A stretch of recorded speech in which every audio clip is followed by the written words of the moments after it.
On va commencer ce webinaire. Alors, merci à tous et à toutes d'être présents ce matin. Donc, l'objectif de ce webinaire, c'est une présentation de la négociation égalité professionnelle avec la place de l'index dans le diagnostic. Donc, aujourd'hui, nous sommes 3 interlocutrices. Donc, on va pouvoir se présenter à tour de rôle. Dalila, je te laisse te présenter. Alors, bonjour à tous, Dalila Raïs de la Direct PACA. Je suis inspectrice du travail et j'occupe les fonctions de référente juridique. Bonjour, Marina Lowe, je représente l'hôpital européen. Je travaille au département des ressources humaines et donc je témoignerai sur l'index égalité hommes-femmes. Et donc Marine Bandé, chargée de mission à la RACT PACA, donc l'association régionale pour l'amélioration des conditions de travail. Donc l'objectif de ce webinaire. Alors voilà, le programme du webinaire. Donc on va déjà vous faire un petit rappel rapidement sur le premier webinaire qu'on avait animé également avec Dalila, et puis une entreprise, Bullpat Service, qui était venue témoigner. Donc qui avait lieu le 21 novembre, où là c'était vraiment comment faire en fait de l'égalité professionnelle une opportunité. Donc on va vous faire quelques petits rappels de ce qui s'est déjà dit. Ensuite, dans un premier temps, donc Dalila vous présentera l'évolution du cadre légal, avec notamment la mise en place de l'index égalité femmes-hommes, son cadre légal, ses obligations et ses modalités de calcul. J'interviendrai ensuite pour vous présenter tout ce qui peut être méthode et outils pour intégrer l'index dans la phase de diagnostic, construire un véritable projet égalité professionnelle et également la place de l'index dans une négociation égalité professionnelle. Et puis en dernière partie, donc Marina Lowe nous présentera l'index égalité pro dans l'hôpital européen. Voilà, donc n'hésitez pas tout au long du webinaire à poser vos questions dans la zone de chat. On a un temps qui est réservé à la fin aux questions-réponses. Le webinaire est enregistré et donc sera ensuite diffusé aussi en replay. Et puis vous aurez le document en téléchargement. Donc pas celui-ci, un document qui sera un peu plus complet au niveau du cadre légal et des outils. Donc vous pourrez télécharger à la suite. Et puis pour toutes les questions, on réalisera, comme on a fait pour le premier webinaire, en fait, un document de synthèse avec toutes vos questions, les réponses, pour que vous puissiez aussi garder une trace de tous ces échanges.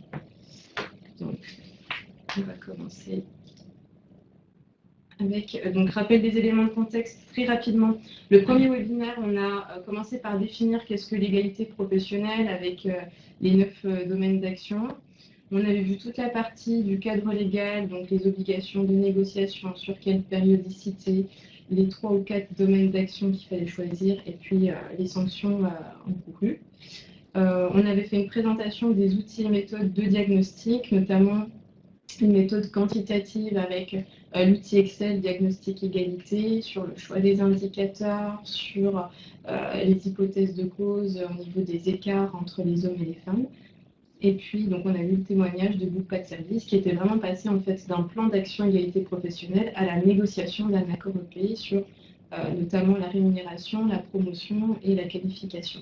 Donc ça, c'est un document que vous retrouvez sur notre site RACT PACA. Donc voilà, vous pouvez retrouver toutes ces informations. Et il y a les liens qui sont à la fin du webinaire.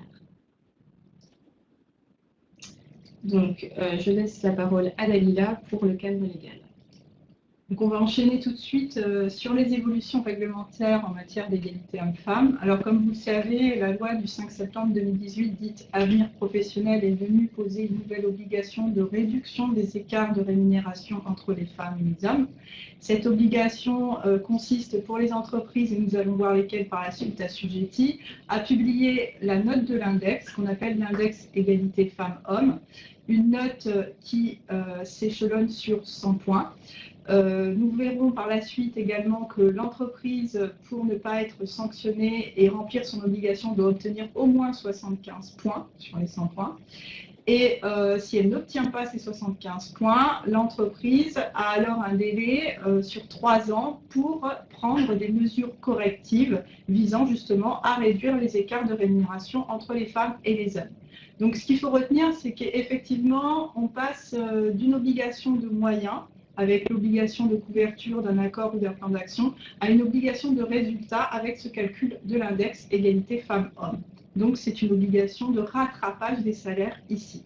Donc, il y a une nouveauté également, c'est que dans le cadre de cette obligation, si l'entreprise ne remplit pas ses obligations, elle sera assujettie à une pénalité financière qui pourra s'élever, et nous verrons plus tard, jusqu'à 1% de la masse salariale, sous réserve d'une mise en demeure de l'inspection du travail, qui, elle, sera d'un délai minimum d'1 mois à compter du 1er mai 2019. Mais je reviendrai là-dessus plus en détail. Alors, pour vous donner quelques chiffres, alors au 28 mars 2019, on comptait 837 entreprises et 203 unités économiques et sociales de plus de 250 salariés qui avaient transmis leur index à l'administration du travail. 928 entités de plus de 1000.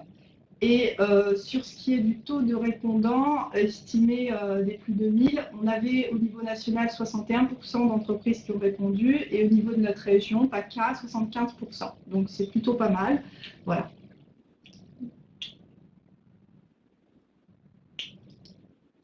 Alors, maintenant, pour entrer dans le détail, lorsqu'on veut publier la note de l'index, il faut se poser 3 questions. La première question, c'est quelles entreprises doivent publier, quelles sont les entreprises assujetties. La deuxième question, c'est quand publier. Nous verrons le décret à poser un calendrier transitoire. Et la troisième question, où publier. Alors, la première question, quelles sont les entreprises concernées par cette nouvelle obligation? Alors, c'est uniquement les entreprises et les unités économiques et sociales d'au moins 50 salariés qui sont concernés. Donc, on est bien au niveau de l'entreprise et pas du groupe, ou de l'unité économique ou sociale où existe un comité social et économique. Quand doit-elle publier? Alors là, le décret a posé une période transitoire selon les effectifs de l'entreprise. Donc les premières entreprises à avoir publié sont les plus de 1000 au 1er mars 2019. Les prochaines échéances concernera cette fois-ci les entreprises de 250 à 1000 salariés au 1er septembre 2019.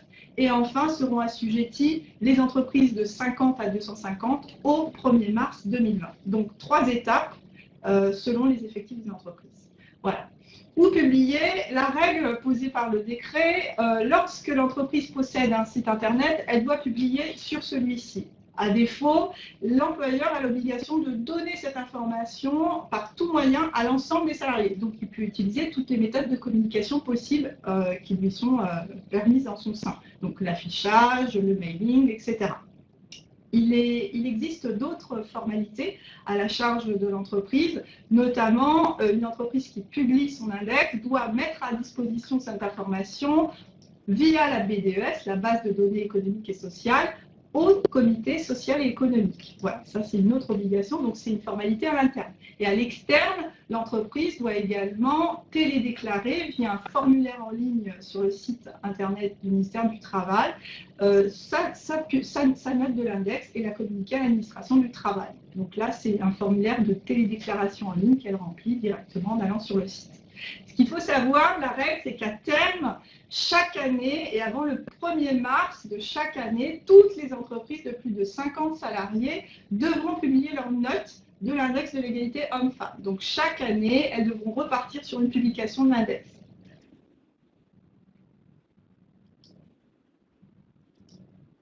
Alors, comment ça se passe?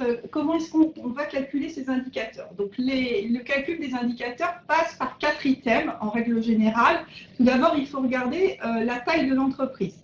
Donc, la taille de l'entreprise va, selon l'effectif de l'entreprise, les indicateurs ne seront pas les mêmes. Mais la règle, c'est que si on est dans le cadre d'une entreprise de plus de 250 salariés, l'entreprise devra répondre sur 5 indicateurs qui sont notamment l'écart de rémunération, l'écart du taux d'augmentation individuelle, le pourcentage de salariés qui a bénéficié d'une augmentation dans son année de retour de congé maternité, le nombre de salariés du sexe sous-représenté parmi les salariés ayant perçu les plus hautes rémunérations, et enfin l'écart du taux de promotion.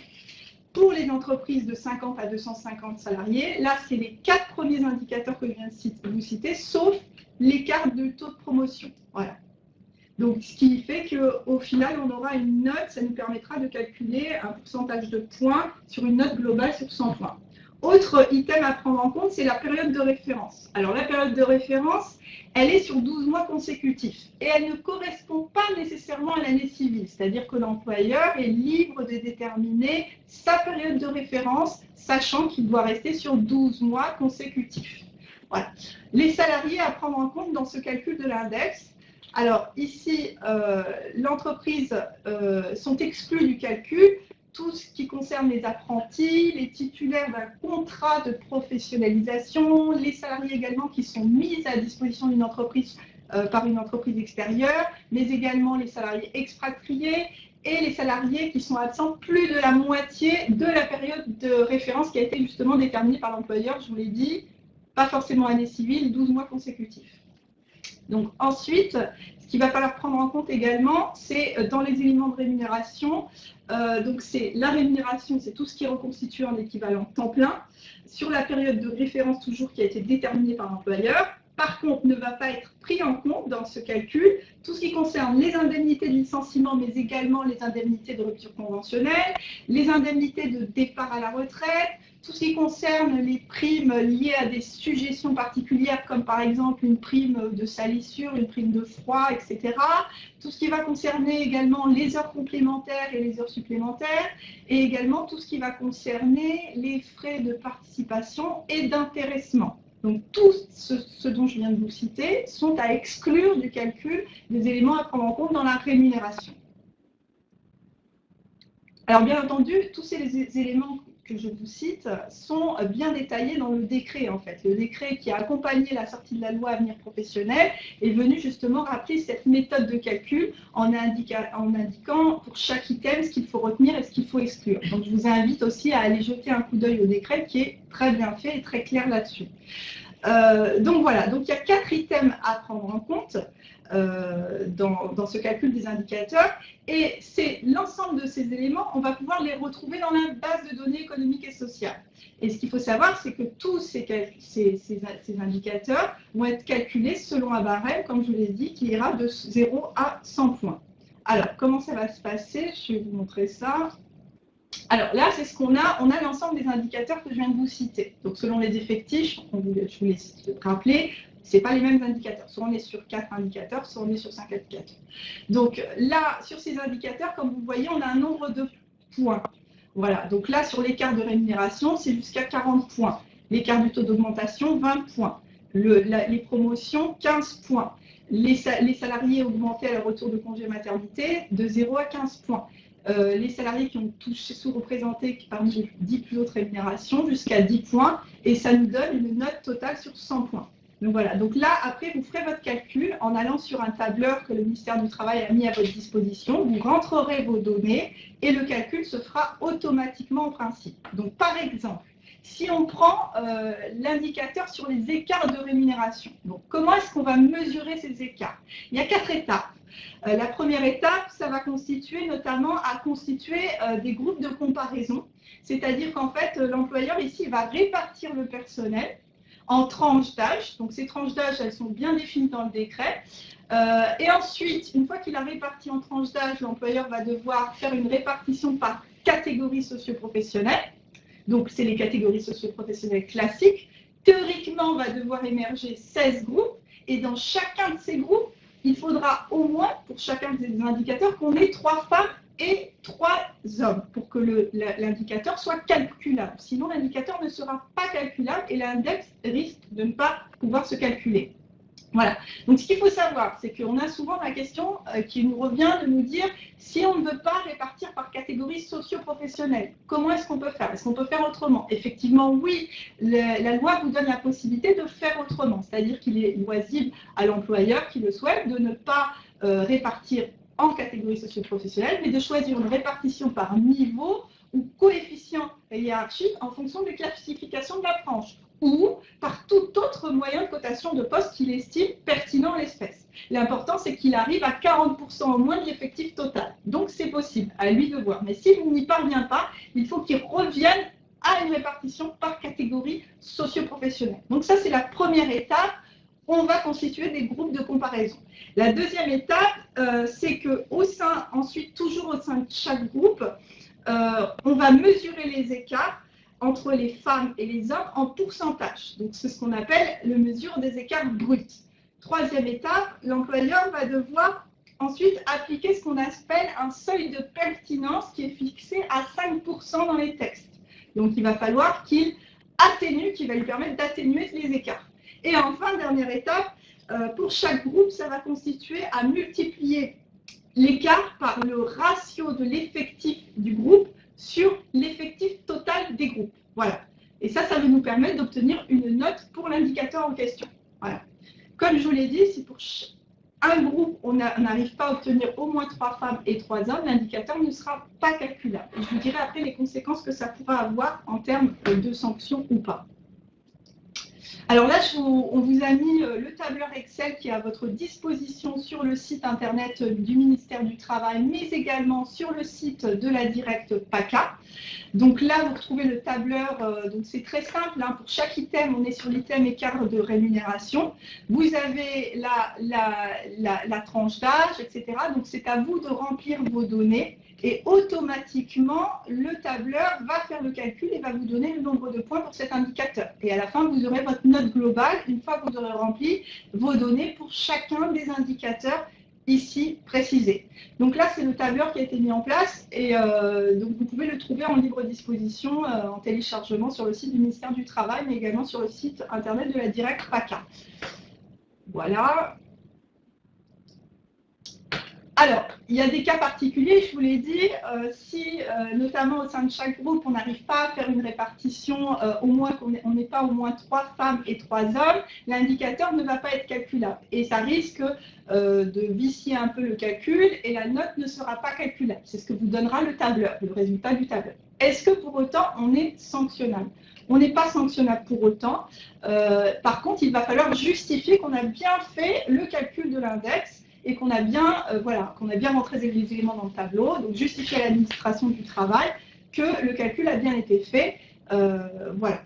Donc, et la deuxième possibilité, cas particulier, c'est les entreprises qui optent pour une politique de rattrapage. Donc là, il y a des entreprises qui peuvent effectivement opter pour une politique de rattrapage des rémunérations, et là, c'est pris en compte également dans le calcul.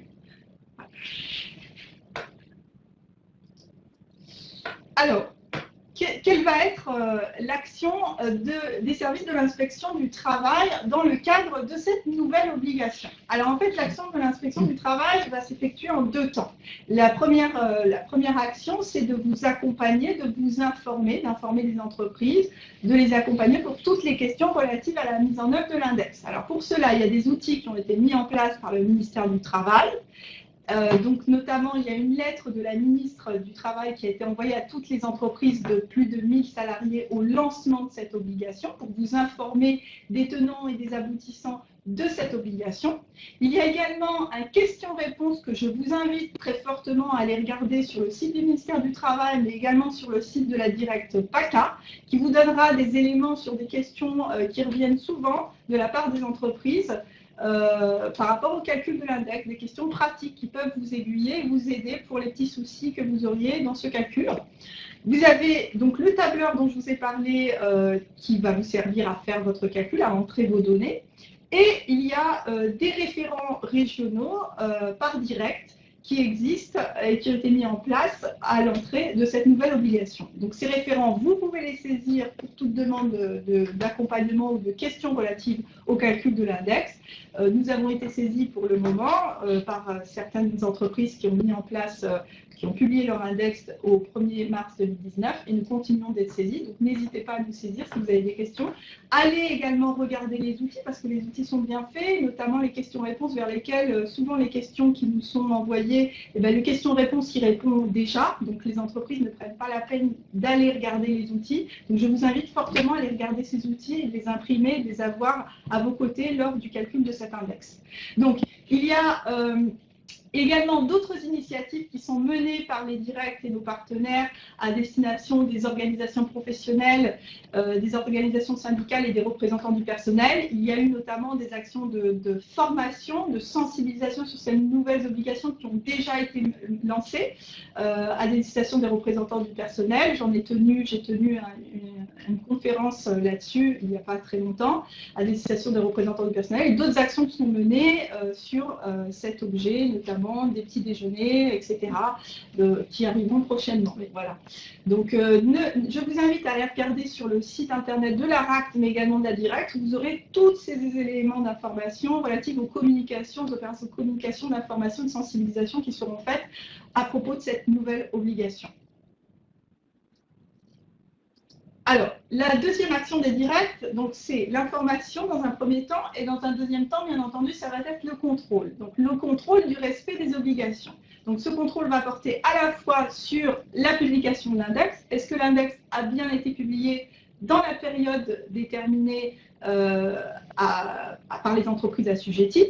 Donc, en cas d'absence de publication de l'index, l'entreprise sera mise en demeure de publier. Ce qu'il faut savoir, c'est que depuis le 1er mai 2019, cette mise en demeure passe de 6 mois à 1 mois minimum. Après, il y a une liberté d'appréciation pour l'agent de contrôle de l'inspection du travail de donner un délai plus long, plus ou moins long.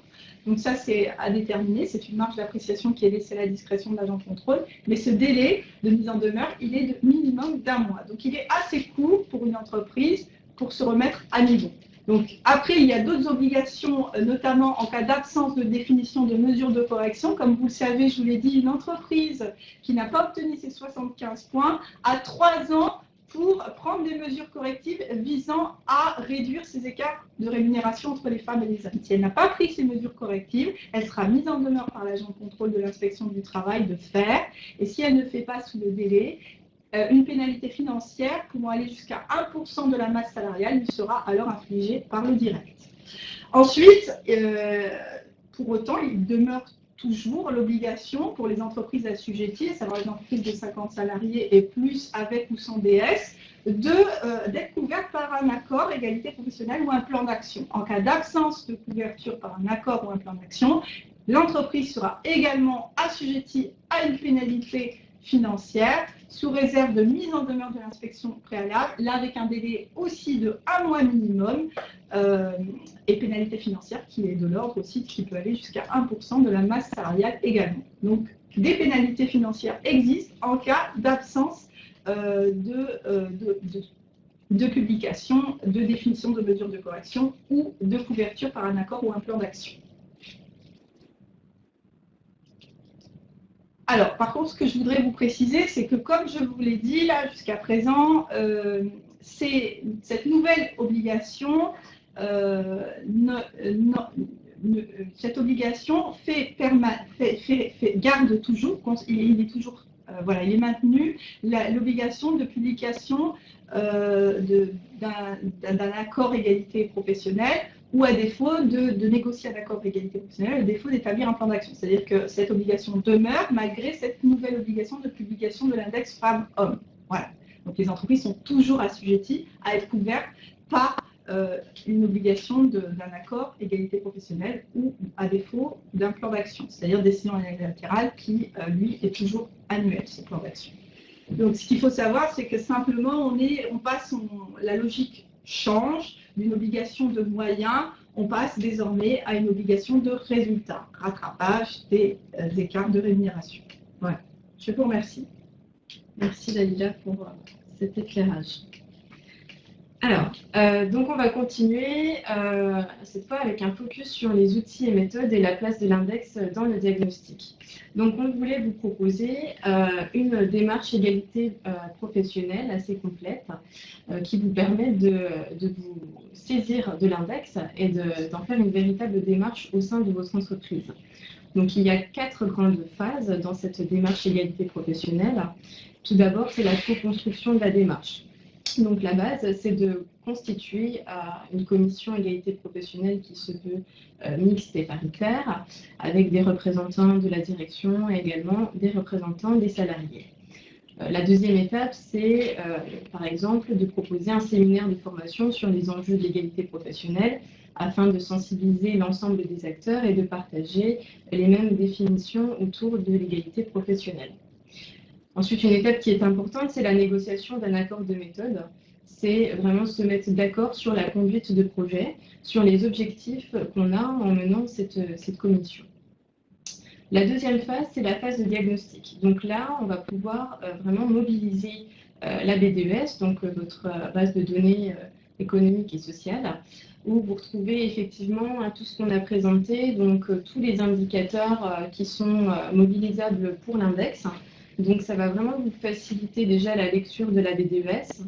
Si vous n'avez pas encore d'outils pour construire votre BDES, voilà, je vous renvoie vraiment à l'outil de diagnostic égalité que vous retrouvez et sur le site du ministère du Travail et sur le site de la RACT PACA. Donc là, c'est vraiment une méthode qui se veut quantitative et qualitative avec une grille d'analyse des inégalités, la recherche des causes, donc tout ce qui est outils et méthodes qui ont été présentés dans le premier webinaire. Et donc c'est à ce moment-là qu'on va vraiment intégrer l'index dans notre état des lieux pour faire le point sur où on en est finalement en matière d'égalité professionnelle autour des 9 domaines d'action. Alors l'idée justement c'est de choisir 3 ou 4 domaines d'action. Donc c'est de définir les priorités à ce moment-là avec le comité de pilotage, mais ensuite de laisser place à l'expression des salariés, qui est la 3e phase. Donc c'est des espaces de discussion qui sont mixtes, alors qui en termes de genre, en termes de qualification,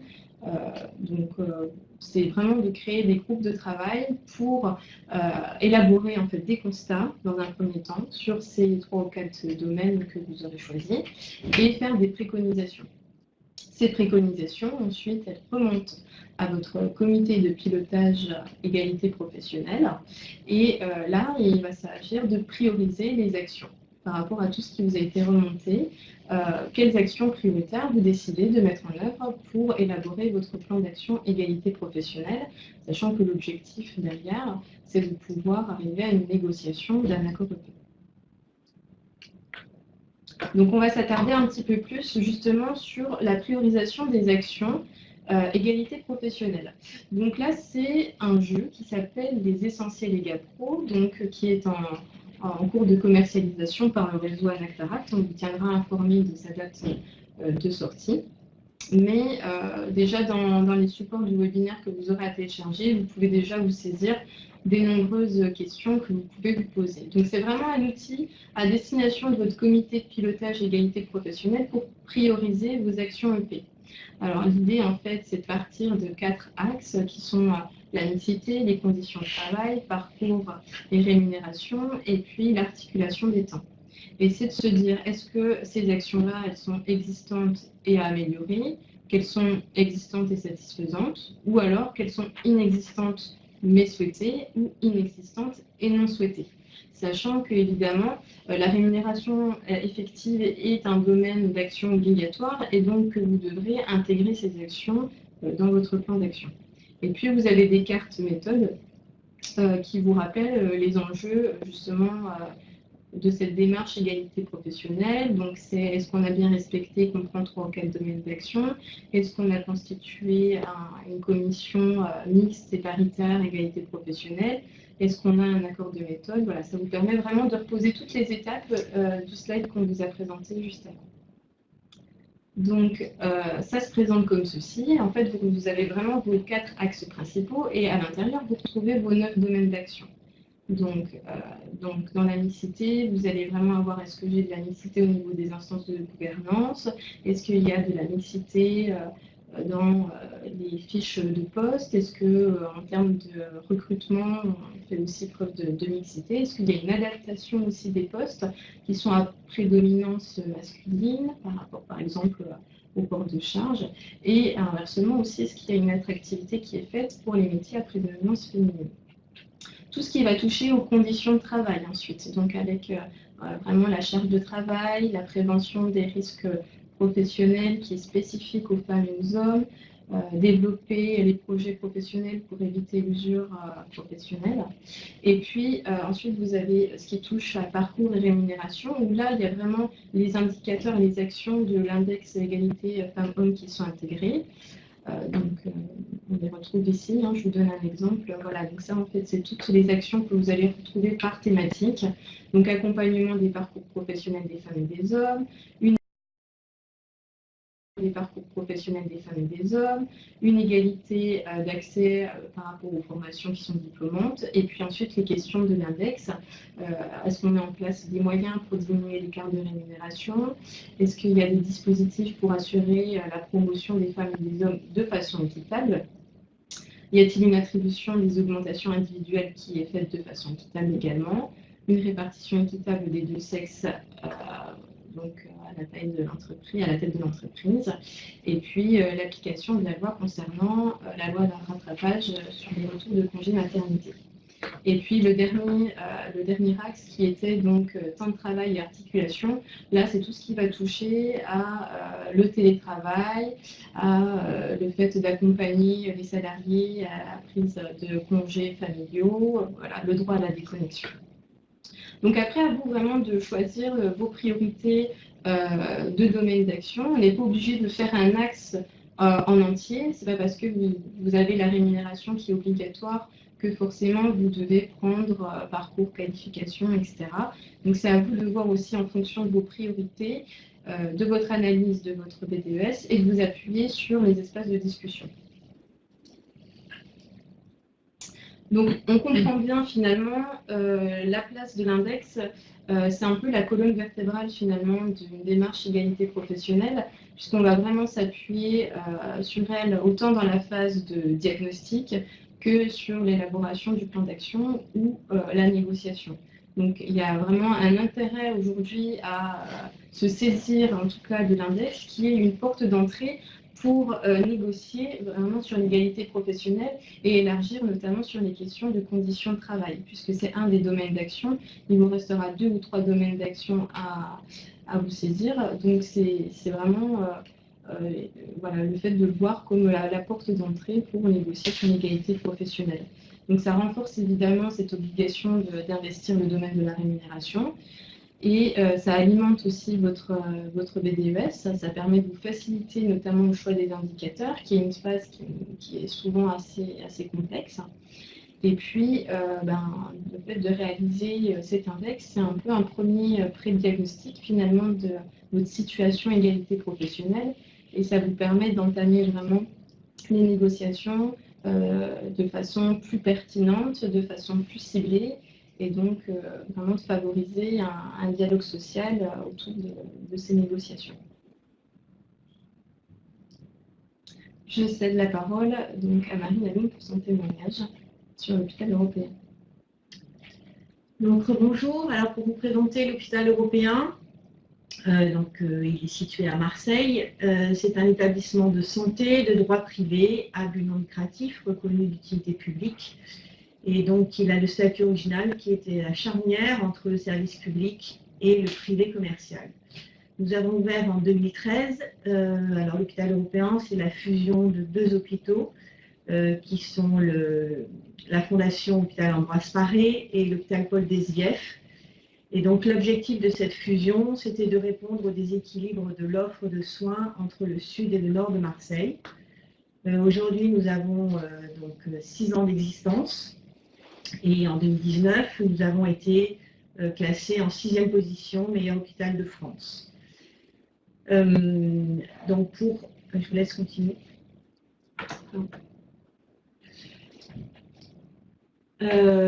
Pour vous donner des données quantitatives sur l'hôpital européen, nous avons 610 lits et places, nous avons plus de 310 médecins, 158 millions de budget de fonctionnement, 54 000 séjours par an, 120 passages aux urgences par jour, plus de 1000 consultations externes par jour, plus de 150 interventions sous anesthésie par jour et plus de 1100 patients suivis dans le cadre d'un essai thérapeutique, donc ce qui fait référence à la recherche clinique.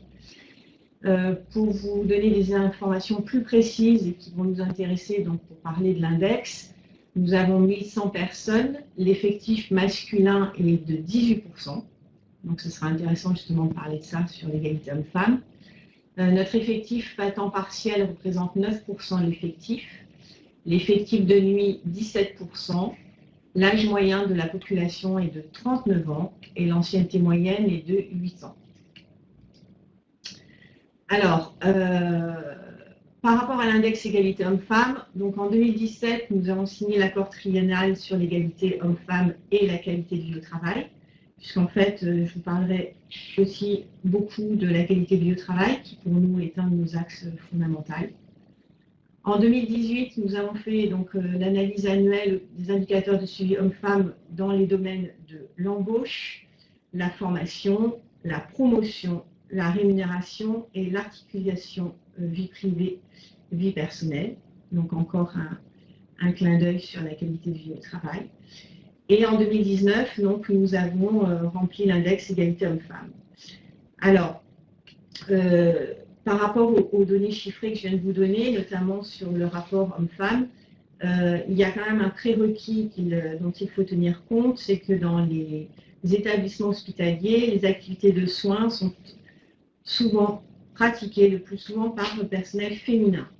Les hommes et les femmes n'occupent pas toujours le même type d'emploi et ne sont pas classés toujours au même niveau de qualification.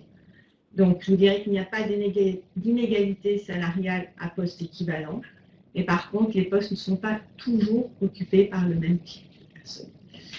Et l'évolution en cours, donc depuis quelques années, on constate que la population masculine a augmenté de 8% par an et on observe une plus grande mixité des postes dans le cadre du recrutement.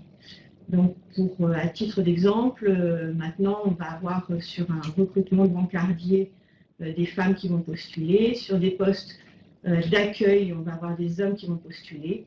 Donc, il y a une évolution sur la mixité des postes.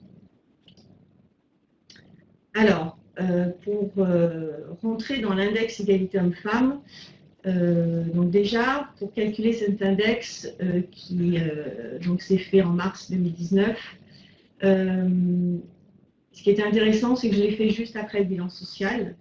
Donc, c'est un support, une astuce que je vous donne pour pouvoir avoir les clés et remplir cet index. Le bilan social qui, en fait, déjà ventile toute la population par catégorie socio-professionnelle, par tranche d'âge, et donc vous donne déjà un point de départ qui est très intéressant et qui, en fait, rend cet index quand même très convivial. En termes d'outils, je l'ai trouvé excessivement pratique. J'ai trouvé que le calcul était très intuitif et donc en fait on arrivait à rentrer tout de suite dans le vif du sujet. Donc en termes de méthodologie, pas besoin d'être accompagné par un cabinet extérieur. On a les outils et le bilan social est une très bonne clé d'entrée, je dirais. Donc sur l'indicateur 1, qui focusait sur l'écart de rémunération, donc nous avons obtenu 35 points sur 40. Donc l'écart de rémunération de 5% en faveur des hommes. Alors, je vous ai dit qu'il n'y avait pas d'inégalité à poste équivalent, sauf que là on a eu une toute petite différence en fait qui était liée aux astreintes. Les hommes prennent plus d'astreintes que les femmes. Donc, c'est ce qui explique cet écart de 5 points. Sur l'indicateur 2, l'écart de taux d'augmentation individuelle, donc nous avons eu 20 points. L'écart d'augmentation en faveur des femmes, donc nous avons eu une seule femme à bénéficier d'une augmentation individuelle. Sur l'indicateur 3, qui mesurait l'écart des taux de promotion, donc nous avons 15 points. Et les titres d'exemple que je voulais parler, c'est qu'un cadre femme a été remplacé par un cadre homme. Sur l'indicateur 4, donc, qui mesurait le pourcentage d'augmentation au retour d'un congé maternité, donc nous n'avons pas eu de points. Alors j'ai trouvé que cet indicateur était difficile. Je me suis demandé en fait s'il était facile d'avoir 15 points, à savoir que pour moi l'augmentation au retour d'un congé maternité ne pouvait s'ajuster que s'il y avait eu une augmentation collective. Or, nous n'en avons pas eu. Donc, ce qui explique que fait, nous n'ayons pas eu de points. Et sur l'indicateur 5, donc le nombre de salariés sous-représentés parmi les 10 plus hautes rémunérations, donc nous avons 5 sur 10. Donc, nous avons 2 hommes pour 8 femmes. Alors, je fais encore référence au pourcentage de 18% d'hommes dans notre effectif. Je dirais que l'hôpital européen est un exemple qui inverse la tendance. De plus on monte dans l'échelle des postes, moins il y a de femmes. Donc, si vous voulez, on pourra échanger sur ça dans vos questions. Donc, nous avons eu 75 points, donc, ce qui signifie que nous n'avons pas eu de sanctions ni de mesures correctives.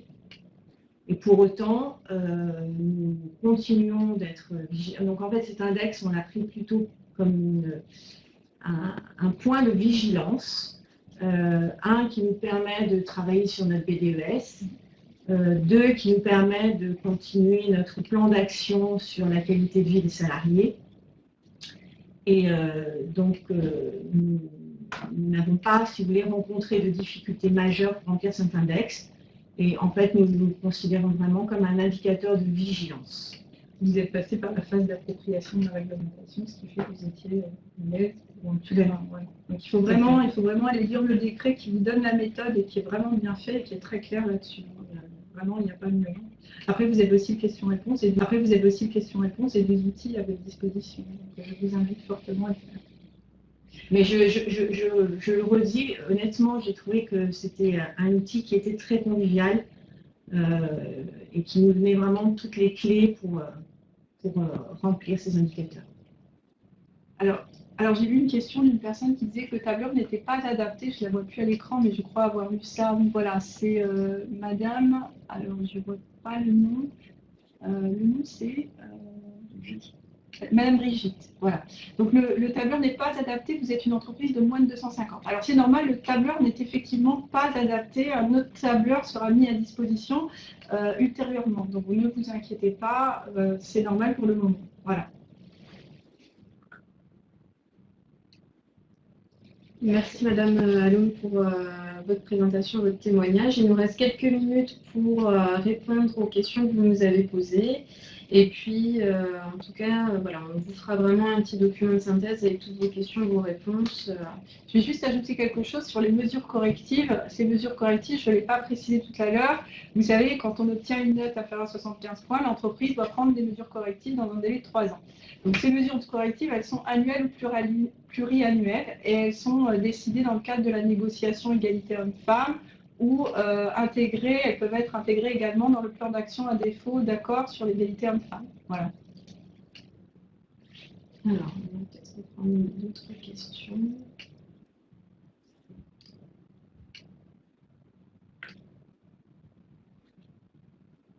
Alors, les indicateurs sont valables, bien sûr, les entreprises assujetties, on l'a dit, hein, c'est à partir de 50 salariés et plus. Hein. Donc, les indicateurs sont valables pour l'ensemble des salariés. Après, selon les effectifs, qu'on soit à plus de 250 ou moins de 250, on a soit les 5 premiers indicateurs que je vous ai cités, soit les 4 indicateurs, et pas le taux de promotion.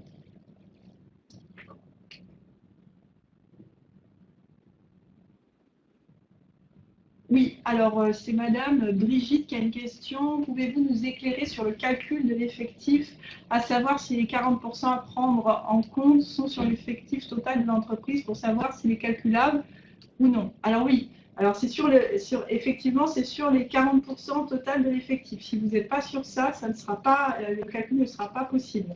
L'indicateur ne sera pas calculable.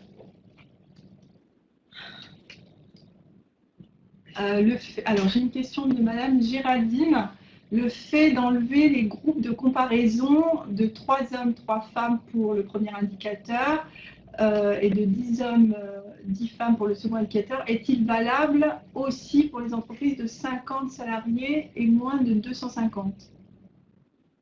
Alors, c'est-à-dire le fait d'enlever, alors je comprends pas la question. Non, en fait, vous devez nécessairement passer par cette étape de former des groupes de comparaison. En fait, c'est posé dans le décret, c'est la méthode. Donc, vous êtes nécessairement obligé de passer par cette étape, donc par tranche d'âge et ensuite par catégorie socio-professionnelle. Sauf si vous choisissez de ne pas répartir ensuite par catégorie socio-professionnelle et de répartir par niveau coefficient hiérarchique en fonction des classifications de la branche, ou par une autre méthode de cotation de poste si au résultat vous arrivez à obtenir au moins 40% de l'effectif total. Voilà, c'est la règle.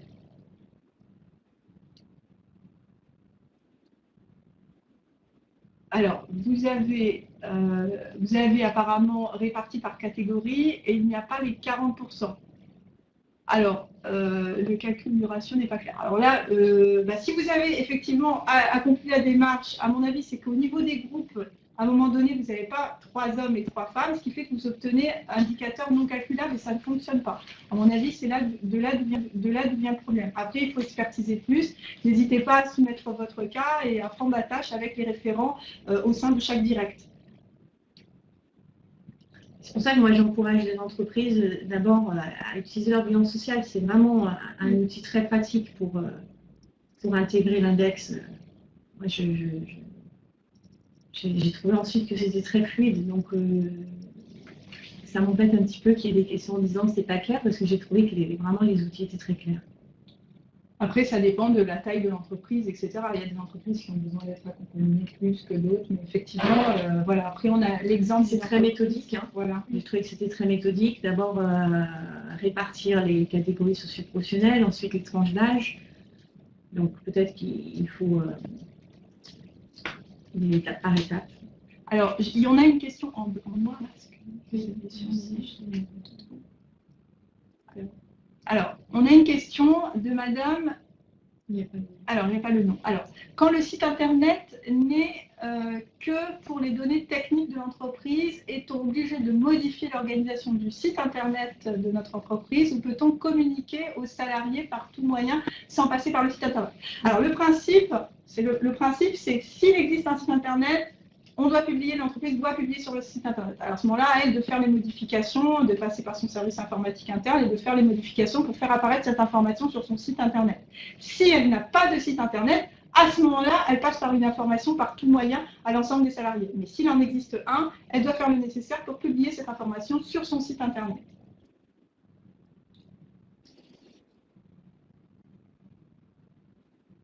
Alors, du coup, c'est ça. Du coup, lorsque nous avons une question alors, de Monsieur Yves Michel. Du coup, lorsque nous avons l'obligation de négocier un accord égalité pro, comment choisir dans nos critères vu que l'index moins de 250 n'est pas sorti?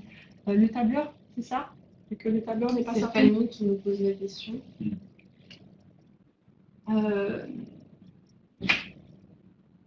Alors, comment choisir nos critères? Après, quand on négocie sur l'égalité professionnelle, il y a bien sûr des domaines obligatoires. La rémunération, ça va être un domaine obligatoire, donc on va être nécessairement obligé de passer par là et de travailler là-dessus, d'aller voir sur notre B2S qu'est-ce qu'on a fait, de faire notre diagnostic et d'aller rechercher les éléments. Après, à nous de prioriser en fonction des domaines d'action selon l'effectif de l'entreprise, sur quel domaine d'action on va choisir d'agir, parce que c'est prioritaire en fonction du secteur d'activité dans lequel on évolue, les métiers, etc. Chaque organisation, chaque entreprise a son organisation, ses spécificités. Chaque entreprise a son organisation, ses spécificités. À elle d'agir sur les actions qu'elle estime prioritaires, sachant que la rémunération effective, je le répète, est un domaine obligatoire sur lequel elle devra nécessairement passer. Et l'index peut être un outil qui va l'aider à déjà établir une bonne base dans le cadre de sa négociation égalité professionnelle.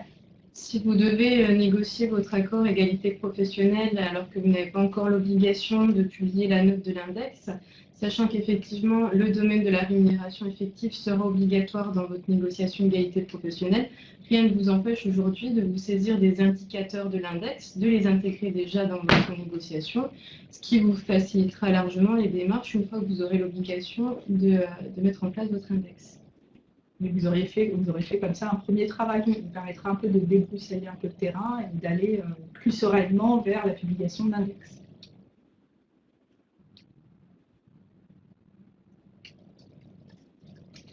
Une dernière question. Alors nous avons une dernière question. Alors je n'arrive pas à la lire par contre. Pardon. Alors, dernière question. Ok. Donc, de Marie. Alors, une question de Marie. Alors, en fait, en fonction des effectifs que l'on a, ce n'est pas toujours évident. Le bilan social est une bonne base, ce que vous disiez, Madame Allôme, mais il faut quand même, alors je ne vois pas bien, il faut quand même retraiter l'ensemble des données en enlevant les absents. Ah oui, bien sûr, il faut enlever les absents de plus de 6 mois sur la période de référence. De plus, le fait de devoir constituer des groupes de comparaison peut rendre plusieurs indicateurs incalculables. Donc, quand on est assujetti à l'obligation de publier l'index, mais qu'il n'est pas calculable, on repart de zéro pour la négociation sur l'accord égalité ou la définition du plan d'action. Effectivement. Donc, oui. c'est effectivement, on ne peut pas prendre en compte, comme vous l'avez dit, les salariés absents plus de 6 mois sur la période de référence qu'aura déterminé l'employeur. Ça, c'est la règle et malheureusement, on ne peut pas passer outre. Après, c'est vrai que ce n'est pas toujours évident et selon même si on répartit le personnel en tenant compte des catégories socio-professionnelles, etc., il faut veiller, je vous l'ai dit, après, théoriquement, on obtient 16 groupes et dans chacun des groupes, il faut veiller à ce qu'on ait 3 femmes, 3 hommes pour que l'indicateur soit calculable. Ce n'est pas le cas, l'indicateur risque d'être vicié. Effectivement, vous pouvez arriver à une note indicateur non calculable. Pour autant, vous ne serez pas sanctionnable, mais il faudra justifier que vous avez fait le calcul. Donc après, vous nous dites, effectivement, si on n'arrive pas à calculer, ça ne nous aide pas beaucoup pour négocier. Oui, oui et non, parce que vous avez quand même fait un premier travail, vous êtes entré sur ces indicateurs, vous avez été recher les données, donc vous avez fait un audit au sein de votre entreprise, vous avez expertisé un peu le terrain, donc vous avez quand même des premiers éléments. Vous avez mis dans votre BDES, donc vous avez été rechercher des éléments. Donc il y a quand même des éléments qui peuvent vous aider dans la négociation et qui peuvent instaurer un dialogue social plutôt serein, je pense. Donc après, cette publication d'index, elle n'enlève pas l'obligation d'égalité et de négocier sur l'égalité professionnelle. Elle existait précédemment. Donc précédemment, vous êtes passé par là. Donc pour autant, voilà, je ne pense pas que ça peut nuire. Je pense que ça peut que vous aider, même si la note n'est pas calculable. Je pense que ça peut que vous aider parce que vous aurez déjà fait ce premier travail d'aller chercher les éléments dans la base de données économiques et sociales, d'aller chercher à faire un diagnostic de l'entreprise, d'aller expertiser l'organisation interne dans votre entreprise, comment ça se passe, vos métiers, etc. Donc il y a quand même des éléments que vous avez retirés de ça. Donc rien n'est jamais perdu. Voilà. Et puis moi, ce que je rajouterais quand même, c'est que certes, c'est un index, donc il y a un nombre de points minimum, et donc on a l'impression que c'est quand même rattaché à une sanction. Alors, moi, ce que je retiens surtout, c'est encore une fois une évaluation dans la démarche. C'est-à-dire que vous allez être là pour accompagner les structures. Donc en fait, je pense qu'il faut dépasser l'a priori de la note pour se dire quelle est notre démarche, est-ce qu'on évolue sur cette thématique-là qui est sensible, et surtout comment peut-on être accompagné et aller vers un axe d'amélioration. Donc je pense qu'il faut dépasser le côté quantifiable. Voilà, exactement. Voilà. C'est exactement ça. Il faut effectivement aller dans cette démarche. Et comme on vous l'a dit, vous êtes accompagné, il y a des outils qui sont mis en place, il y a des référents dans chaque direct que vous pouvez saisir pour vous accompagner. Et après, on apprécie bien entendu la bonne foi de l'employeur à mettre en œuvre tout ce qu'il faut pour essayer de remplir cette obligation. Voilà. Après, bien sûr, il y a des secteurs d'activité où ça va être moins évident, donc ça, on le comprend et ça, c'est évident, on le sait, c'est du bon sens. Mais après, à vous d'entrer dans cette démarche et d'expertiser, ça vous fait un peu, voilà, c'est entrer dans votre entreprise, auditer l'entreprise, aller sur l'organisation interne de l'entreprise, aller sur les métiers, questionner l'égalité professionnelle à travers la formation, la rémunération, etc. Donc c'est un premier travail qui va de toute façon vous aiguiller dans le cadre de votre négociation sur l'égalité professionnelle. On va terminer le webinaire sur cette question. En tout cas, merci durant le webinaire. Donc on le fera et on vous tiendra informé. N'hésitez pas à télécharger le document, encore une fois, qui est disponible là à la suite du webinaire sur Webikeo. D'aller sur le site de la RACT PACA pour télécharger également le support du premier webinaire qui va vous donner vraiment tous les outils pour vos questions sur la BDES, le choix de vos indicateurs, et puis de vous rediriger vers le site de la Directe PACA et du ministère du Travail, notamment pour les outils de tableur pour le calcul de votre index. Voilà, merci à tous.